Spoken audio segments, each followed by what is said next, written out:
On est là ce matin pour vous féliciter. Ça, il faut le dire du fond du cœur, on est là pour vous féliciter. Pour tout le travail que vous avez pu abattre dans cette région. Je dirais dans ce groupement, parce qu'il s'agit de là et aussi de la région du sud-ouest. Félicitations pour tout le travail, félicitations pour cette bonne symbiose. Grâce à vous, presque 100% de ce territoire est conquis. Vous êtes en phase de consolidation. En tout cas, félicitations pour tout le travail abattu. Nous avons pu suivre avec vous les opérations dernièrement, avec beaucoup d'amertume aussi, lorsque vous voyez les terroristes franchir le fleuve, se retrouver à moins de 50 mètres de vous et que vous n'avez pas la capacité d'engager, parce que vous n'avez pas l'autorisation. Ça fait partie de votre discipline de formation. Mais retenez que ceux qui ont pu échapper à votre furie, qui se sont réfugiés de l'autre côté de la frontière, se prépareront certainement, puisque c'est une base arrière. Ils vont se préparer et essayer de revenir.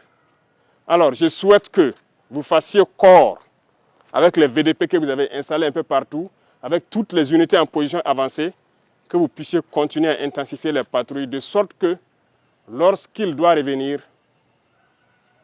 il n'y a qu'une seule chose qui l'attend, c'est la mort. Nous sommes à cette étape actuellement. C'est sans pitié, c'est sans répit. On ne continuera pas de mourir inutilement. Vous êtes allés vers eux, vous les avez délogés, vous avez récupéré vos terres. Il n'y a pas de raison qu'ils reviennent encore. Nous ferons tout pour vous mettre à niveau aussi, pour que vous puissiez les stopper. C'est ainsi. Donc, redoublez de vigilance, prenez courage encore, continuez à fortifier avec les VDP qui sont sur le terrain, avec les unités en position avancée. S'il faut ériger des murs, on le fera. S'il faut creuser, on le fera. Félicitations pour tout le travail, beaucoup de courage. Vous allez commencer un nouveau cycle d'entraînement. La guerre de haute intensité.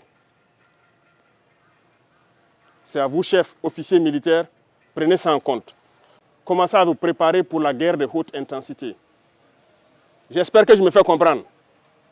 Ce n'est pas uniquement du terrorisme. Ouvrez l'œil. C'est beaucoup plus que ça.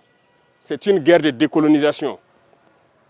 Et vous avez dû entendre ces derniers jours certains généraux ailleurs qui ont fait comprendre que s'il faille qu'ils viennent avec leurs armées nous recoloniser, il faut qu'ils viennent. Eh bien, préparez-vous à la guerre de haute intensité. Soit ils viendront eux-mêmes, soit ils passeront par leurs valets locaux qui sont ici pour essayer de troubler notre quiétude. Donc quiconque, je dis bien quiconque, que ce soit le terrorisme ou toute autre armée qui doit venir troubler notre quiétude, nous devons nous préparer à les accueillir sur de long terme et intensement. Voilà pourquoi je vous dis, préparez-vous à la guerre de haute intensité. Et nous allons suivre ces entraînements-là. Nous passerons à d'autres groupements pour intensifier les opérations et essayer de pacifier. Ce sont des étapes. Et ce terrorisme sera vaincu. Parce qu'ils savent que ça sera vaincu, qu'ils se préparent, soit au niveau local ici, ou bien à venir avec leurs armées pour nous combattre. Eh bien, on va se préparer à les accueillir. Merci beaucoup pour tout le travail. Tout ce qui pourrait être amélioré, ce qui concerne les conditions de combat d'abord, mais aussi les conditions de travail, nous ferons l'effort. Plus que jamais maintenant, vous faites un avec la population. C'est tout ce que nous recherchons, le lien armée-nation. Continuez à garder cette flamme-là d'unité avec la population civile pour qu'ils puissent vous soutenir. Parce que c'est grâce à eux que nous pouvons combattre aujourd'hui. C'est le peuple qui a compris. Si le peuple n'avait pas compris, on ne pourrait pas vous équiper comme ça. Ce n'est pas possible. Mais les gens ont compris, ils se sont engagés et nous faisons beaucoup d'efforts pour que la capacité opérationnelle ne fait que s'accroître. Donc félicitations, beaucoup de courage et bonne chance pour vos missions futures. Et merci beaucoup à tous.